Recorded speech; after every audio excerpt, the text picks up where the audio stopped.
नमस्कार दोस्तों, मैं योगेश द्विवेदी आपको आपके अपने YouTube channel education by Yogesh में हार्दिक स्वागत और अभिनंदन करता हूं। तो दोस्तों हम कल 17वें क्वेश्चन तक लगाए थे जिसका आंसर 1 आया था। तो अब हम शुरुआत करते हैं आज की क्लास में, जिसमें कि हम स्टार्टिंग करेंगे पूर्णांक से। पूर्णांक से स्टार्ट करते हैं। तो अब हम ये जानते हैं कि पहले हम कल क्या पढ़ चुके थे। तो कल हमने पढ़ा था रियल नंबर्स के बारे में। रियल नंबर दो प्रकार की होती हैं, दशमलव अर्थात डेसिमल, इंटीजर अर्थात पूर्णांक।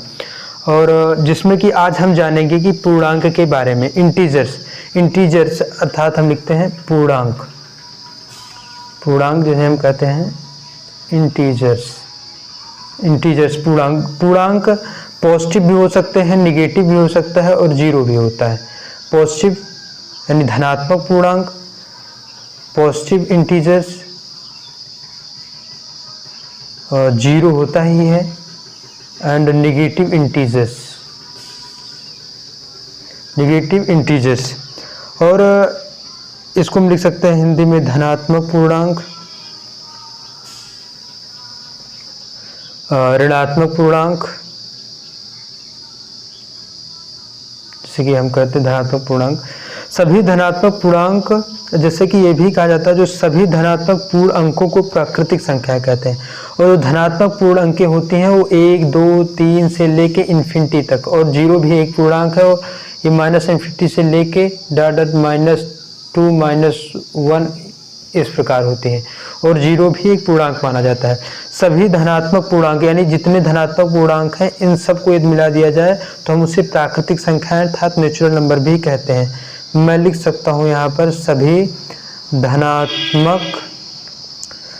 धनात्मक पूर्ण अंकों को प्राकृतिक संख्याएं अर्थात नेचुरल नंबर कहते हैं। प्राकृतिक संख्याएं कहते हैं। और जब इन्हीं प्राकृतिक संख्याओं में हम शून्य ऐड कर देंगे तो वो पूर्ण संख्याएं बन जाती हैं, जिन्हें कि हम होल नंबर कहते हैं। हम यहाँ पर लिख सकते हैं, अर्थात शून्य को ऐड करने की प्राकृतिक संख्याएं कब होगी? जब 1, 2, 3 इस प्रकार के लेके अनंत तक होगी। जब हम इन्हीं प्राकृतिक संख्याओं में शून्य ऐड कर दिया जाएगा तो क्या, जैसे कि 0, 1, 2, 3 और डॉट अनंत तक, तो अब हम इसे कह सकते हैं, जब हम इसमें शून्य को भी जोड़कर लिखेंगे तो इसे पूर्ण संख्याएं कहेंगे। जैसे कि हम लिख सकते हैं, जब हम इसमें शून्य भी जोड़ देंगे अर्थात शामिल कर लेंगे, जोड़ देंगे तो इसे पूर्ण संख्याएं अर्थात पूर्ण संख्याओं को क्या कहते हैं? पूर्ण संख्याएं होल नंबर कहेंगे, पूर्ण संख्याएं कहेंगे। यदि बात की जाती है, जैसे कि इसमें कभी बहुत ज़्यादा कन्फ्यूजन होती है।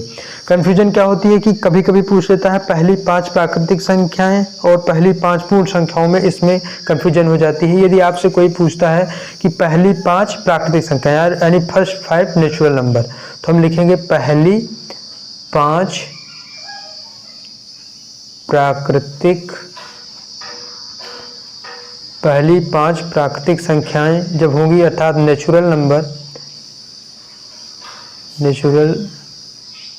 पहली 5 प्राकृतिक संख्याएं अर्थात नेचुरल नंबर की बात होगी, तो हम इसमें लिख सकते हैं 1, 2, 3, 4 और 5। और यहीं पर जब बात होगी पहली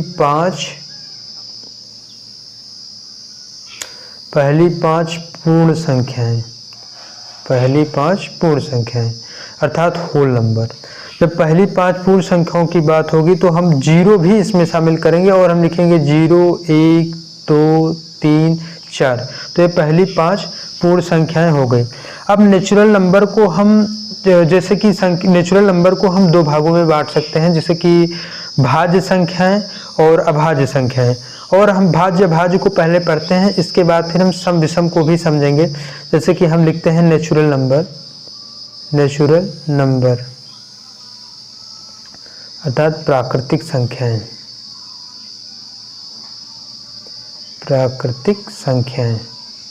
नेचुरल नंबर अर्थात प्राकृतिक संख्याएं।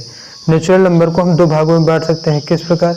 एक भाज्य संख्या है और दूसरी अभाज्य संख्या है। अभाज्य संख्याएं अर्थात प्राइम नंबर और अभाज्य संख्याएं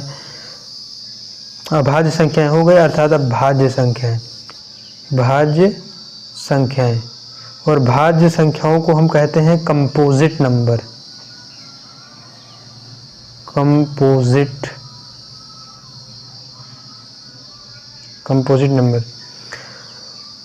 और हम इस भाज्य संख्या को एक और नाम से जानते हैं जिसे कि हम संयुक्त संख्या भी कहते हैं। अक्सर परीक्षाओं में जब संयुक्त संख्या बोल दिया जाता है तो हम लोग कंफ्यूज हो जाते हैं कि संयुक्त संख्या आखिर कहते किसे हैं, लेकिन आप यहाँ पर जानने वाली बात है कि संयुक्त संख्याएं भाज्य संख्याओं को कहते हैं। अब हम ये समझते हैं कि अभाज्य संख्या किसे कहते हैं। तो ऐसी संख्याएं जिनके मात्र दो गुणज होते हैं अर्थात दो गुणक होते हैं अर्थात दो फैक्टर होते हैं अर्थात मात्र दो फैक्टर होते हैं, ऐसी संख्याएं जिन्हें हम अभाज्य संख्याएं कहते हैं। तो हम यहाँ पर लिख सकते हैं कि ऐसी संख्याएं जिनके दो फैक्टर अर्थात गुणक जिनके दो गुणक होते हैं। और ये दो गुणक होते क्या है, ये दो गुणक पहली तो एक होती है, पहली तो एक होती है अर्थात पहली एक यानी जो भी प्राकृतिक संख्या होंगी सभी वो एक से डिवाइड हो जाएंगी तो अर्थात गुणक होंगी। पहली तो एक होगी और दूसरी वह संख्या स्वयं होगी और दूसरी वह संख्या स्वयं होगी अर्थात मात्र दो फैक्टर होंगे। जैसे मान लीजिए कि हम लेते हैं 7 तो 7 1 से डिवाइड होगा अर्थात 1 से 1 का तो गुणक होगा ही और ये स्वयं 7 का गुणक होगा और बीच में 1 से 7 के बीच में ऐसी कोई संख्या नहीं होगी जिससे कि जिसका ये 7 गुणक हो। गुणक होने का तात्पर्य है कि उसमें से जब हम डिवाइड करेंगे तो डिवाइड करने पे जो रिमाइंडर होगा वो शून्य आता है, रिमाइंडर शून्य आता है तो गुणक है अन्यथा नहीं। तो यदि बात की जाए सबसे छोटी अभाज्य संख्या कौन है अर्थात सबसे छोटी संख्या वह कौन सी है जिसको यदि हम जिसमें कि एक से और स्वयं के अलावा किसी अंक से डिवाइड नहीं होती तो हम लिख सकते हैं कि 2 सबसे छोटी अभाज्य संख्या है। 2 सबसे छोटी अभाज्य संख्या है। और यहाँ पर जानने योग्य बात यह है क्योंकि किसी भी संख्या के अभाज्य होने के लिए मात्र 2 गुणक की आवश्यकता होती है, लेकिन यहाँ पर अब एक की बात की जाए तो एक अभाज्य संख्या नहीं है क्योंकि यहाँ पर लोगों को कंफ्यूजन होती है। इसलिए हम यहाँ पर लिख देते हैं कि एक सबसे छोटी अभाज्य संख्या नहीं है, एक सबसे छोटी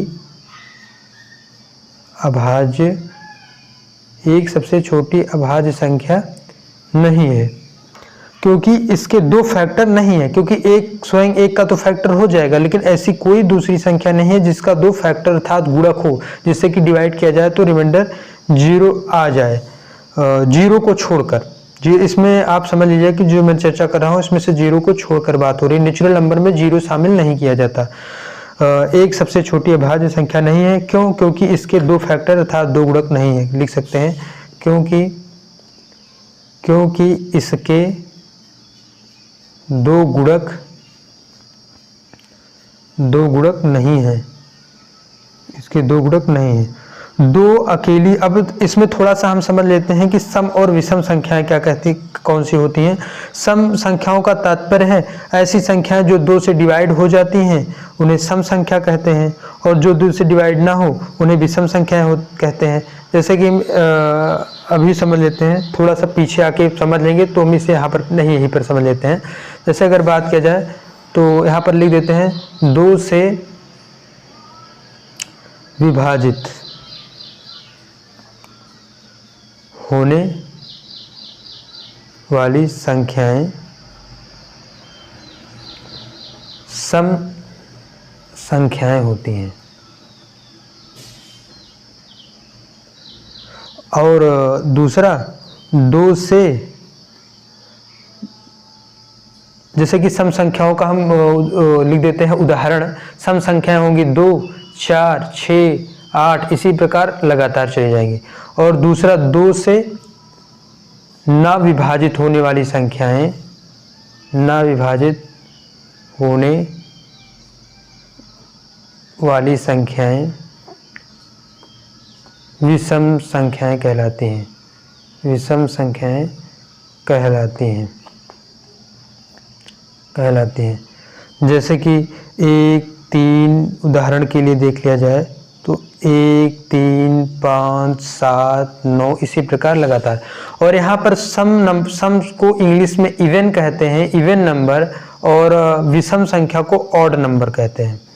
2 से ना विभाजित होने वाली संख्याओं को विषम संख्या यानी ऑड नंबर कहते हैं विषम संख्याओं को, और इवन नंबर कहते हैं सम संख्याओं को। और यहाँ पर और एक बात जानने वाली है, 2 अकेली सम अभाज्य संख्या है, अर्थात 2 मात्र एक ऐसी संख्या है जो कि अभाज्य संख्या में उसकी गणना होती है, और सम संख्या में, जैसे कि हम अभाज्य संख्याओं की गणना करेंगे, अर्थात जो स्वयं और स्वयं के अलावा और स्वयं और एक के अलावा किसी संख्या से विभाजित नहीं होती, वह अभाज्य संख्या कहलाती हैं। जिसके अंतर्गत हम देख सकते हैं कि अभाज्य संख्याएं 2 संख्याओं से उनको विभाजित होना आवश्यक होता है। तो 2, 3, 5, 7, 11 इसी प्रकार ये अभाज्य संख्याएं जाएंगी, क्योंकि ये 2, 3, 5, 7, 11 में से कोई भी एक और स्वयं के अलावा किसी भी संख्या से विभाजित नहीं होती। और भाज्य संख्याएं जो किसी भी संख्या से विभाजित हो जाती हैं वो भाज्य संख्याएं कहलाती हैं। जैसे 4, 6, 8, 9 इसी प्रकार इनका क्रम चलता चला जाएगा। भाज्य संख्या अर्थात एक और स्वयं के अलावा यदि वो किसी भी अन्य संख्या का गुणक बन जाती हैं तो ये भाज्य संख्याएं या कंपोजिट नंबर या संयुक्त संख्या कही जा सकती हैं। और यहाँ पर 2 अकेली हम लिख सकते हैं 2 अकेली सम अभाज्य संख्या है, अर्थात अभाज्य संख्या में 2 की गणना होगी और 2 को सम संख्या में भी गिना जाएगा। तो हम यहाँ पर कह सकते हैं 2 अकेली ऐसी संख्या है जो कि सम भी है और अभाज्य भी है, अर्थात 2 अकेली सम अभाज्य है और सम अभाज्य, और ऐसी कोई अभाज्य संख्या नहीं है जो कि सम हो। और एक ना तो अभाज्य संख्या है और ना ही भाज्य संख्या है, क्योंकि भाज्य यहाँ पर हम लिख सकते हैं एक, यहाँ पर ये नोट करने वाली बात है, इसको आप ध्यान रखिएगा।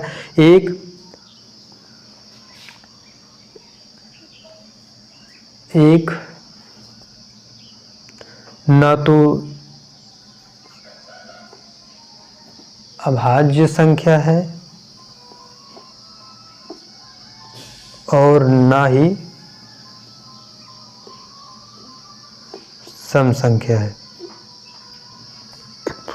अब हम आगे बढ़ते हैं और यहाँ पर कभी कभी क्वेश्चन इस प्रकार भी बनता है, कभी कभी पूछ लेता है कि 1 से 50 तक के बीच में कुल कितनी अभाज्य संख्याएं हैं। ये सामान्यतः कभी कभी क्वेश्चन हो जाता है, जो कि काफ़ी ज़रूरी है इस प्रकार के क्वेश्चन को जानना आप लोगों के लिए। तो यहाँ पर लिख देते हैं 1 से 50 तक। यहाँ पर जान लें कि 1 से 50 तक 15 अभाज्य संख्याएं हैं। 1 से 50 तक 15 अभाज्य संख्याएं हैं।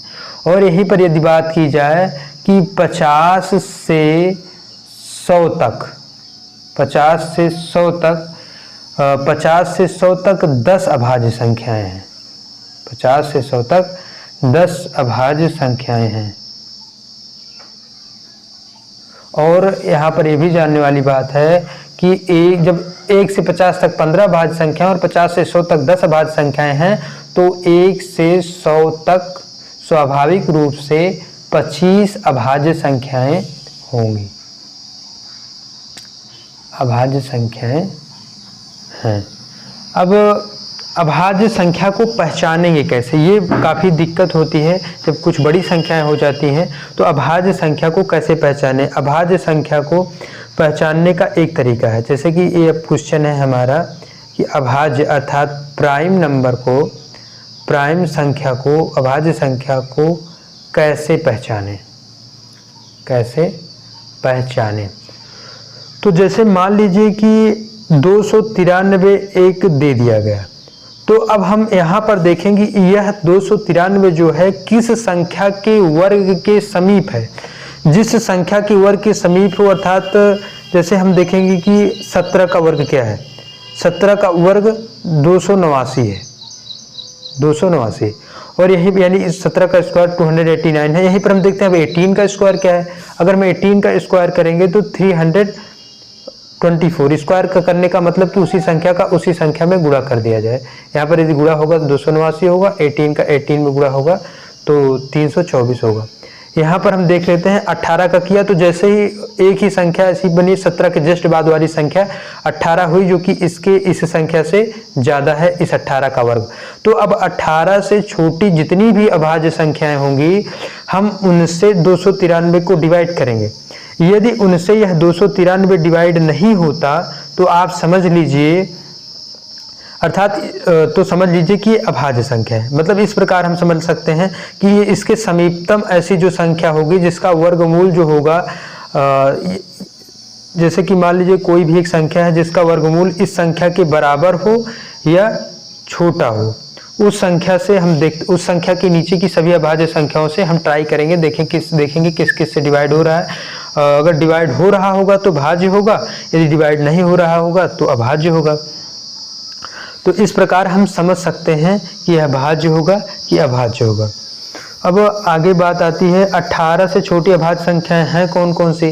तो 18 से छोटी देखते हैं, 18 से छोटी, चूंकि हमें यहाँ पर 18 ऐसा बन रहा है जिसके इससे जस्ट बाद वाला जो कि इससे थोड़ा सा ज़्यादा पड़ रहा है। 18 से छोटी अभाज्य संख्या, अभाज्य संख्या कौन सी है? 2 है, 3, 5, 7, 9 नहीं होगा, 2, 3, 5, 7, 11, 13, 17। तो अब हम 2 से स्टार्टिंग करते हैं तो 293 को 2 से डिवाइड करेंगे, नहीं होगा। 3 से देखते हैं, 3 से भी नहीं, 3 से देखते हैं, देखिए 3 से डिवाइड होता है कि नहीं 293, 3 से भी नहीं होगा। 5 से नहीं होगा। 7 से देखते हैं, 7 से भी नहीं होगा। अब देखते हैं 11 से देखते हैं, 11 दूनी 22, 11 से भी नहीं होगा। 13 दूनी 26, 27, 28, 29, 13 से भी नहीं होगा। 17 से देखते हैं, 17 से देखने के बाद देखिए 17 से होता है कि नहीं 293 डिवाइड करके, डिवाइड एक करके दिखा देते हैं। 293 डिवाइड बाई 17, 17 बन जाए 17, 2, 1, 3,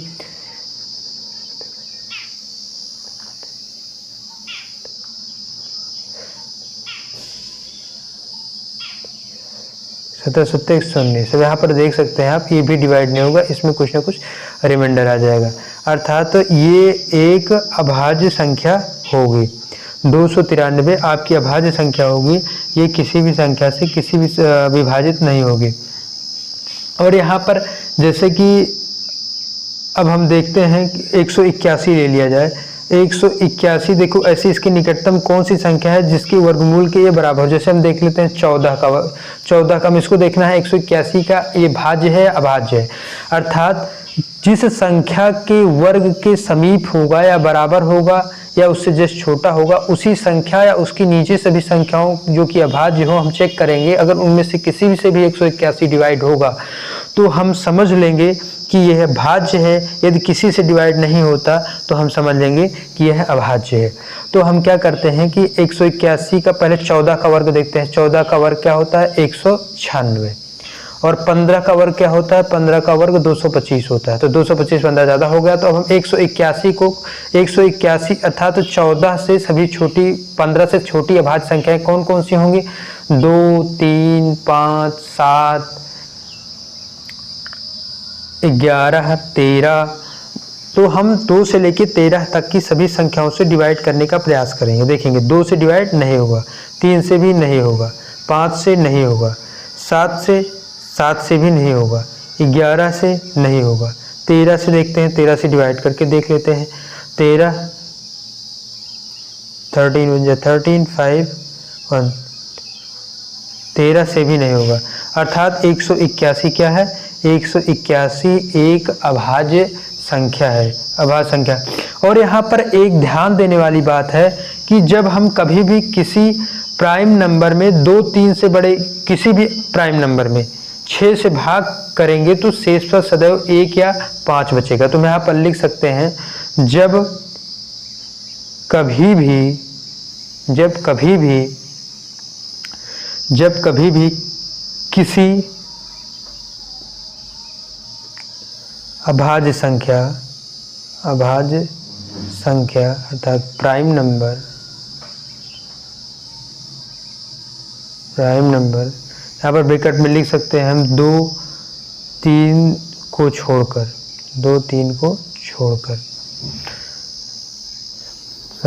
संख्या को 6 से भाग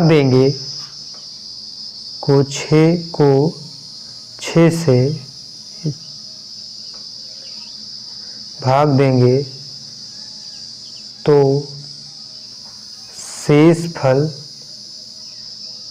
सदैव 1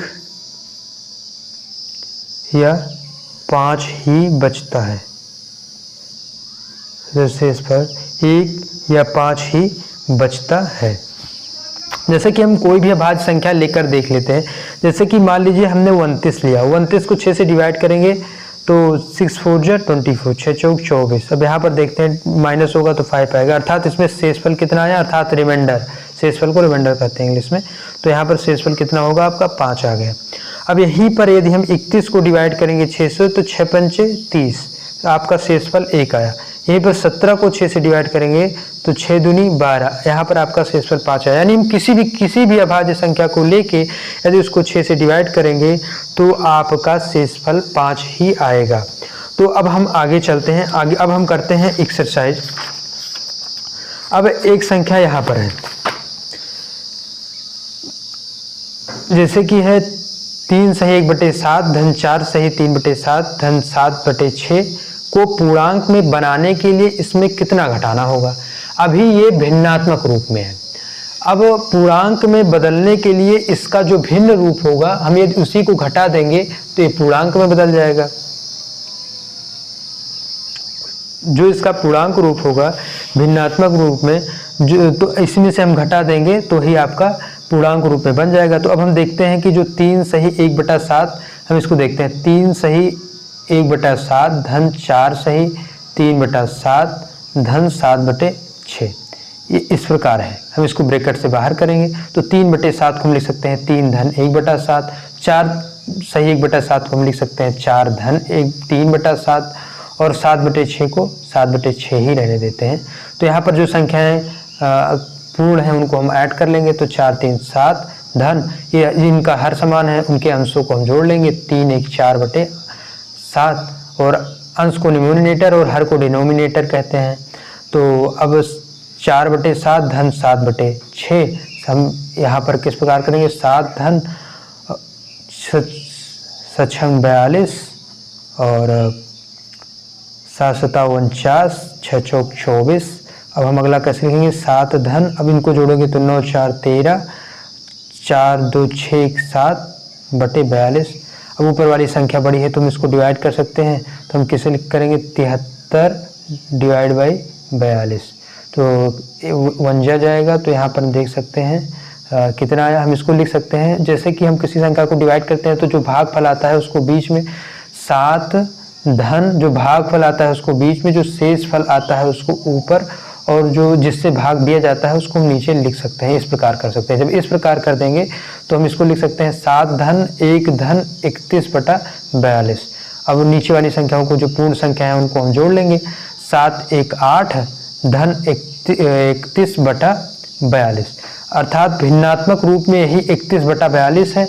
यदि हम इसी 31/42 को इस पूरी संख्या से घटा दें तो ये हमारी संख्या एक पूर्ण अंक बन जाएगी, क्योंकि हमें पूर्ण अंक के रूप में चाहिए। तो आपका विकल्प ए सत्य होगा। एक अभाज्य संख्या में 2 से ज़्यादा भाजक होते हैं, केवल खुद से और 1 से विभाजित होता है, इसका कोई भाजक नहीं होता, धनात्मक पूर्णांक नहीं है। तो एक अभाज्य संख्या केवल खुद से और 1 से विभाजित होता है, जैसा कि हमने अभी आगे समझाया था। तो केवल खुद से और 1 से विभाजित होता है, यही आपका सत्य होगा विकल्प। निम्नलिखित में से कौन सी 1 से 20 तक के अंकों की अभाज्य अंक श्रृंखला है। तो यहाँ पर हम देखते हैं कि सबसे अभाज्य अंक श्रृंखला 1 से 20 तक के अंकों की चाहिए। तो यहाँ पर 3, 5, 7, 11, 13, 17, 19, इसमें 2 मिस हो गया, 2 भी होना चाहिए था। 2, 5, 7, 9, यहाँ पर 2 1 और स्वयं के अलावा 3 से विभाजित हो जाएगी, इसलिए अभाज्य संख्या है ही नहीं। तो जब अभाज्य संख्या नहीं तो अभाज्य श्रृंखला कैसे हुई अंकों की। अब अगली संख्या देखते हैं, तो 2, 3, 5, 7, 11, 13, 17, 19, तो ये आपकी अभाज्य अंकों की श्रृंखला होगी। चलिए ठीक है, आप लोगों हमारे वीडियो को देखें और हमारा प्रोत्साहन करें, लाइक, सब्सक्राइब और कमेंट करना ना भूलें। और इसको अच्छे से यदि आप पढ़ेंगे तो हम आप लोगों के लिए इसी प्रकार वीडियो लाते रहेंगे और आपका पूरा मैथमेटिक्स सभी प्रतियोगी एक दिवसीय प्रतियोगी परीक्षाओं के लिए हम पूरी तरह से कंप्लीट करवा देंगे। हम उन्हीं प्रश्नों को इकट्ठा करेंगे जो कि गत वर्ष में पूछे गए हैं। यदि आपको समझने में कोई प्रॉब्लम आ रही है, दिक्कत हो रही है, तो आप कमेंट के माध्यम से हमें बता सकते हैं और डिस्क्रिप्शन बॉक्स में हमारा टेलीग्राम लिंक है, उसमें जाके आप लोग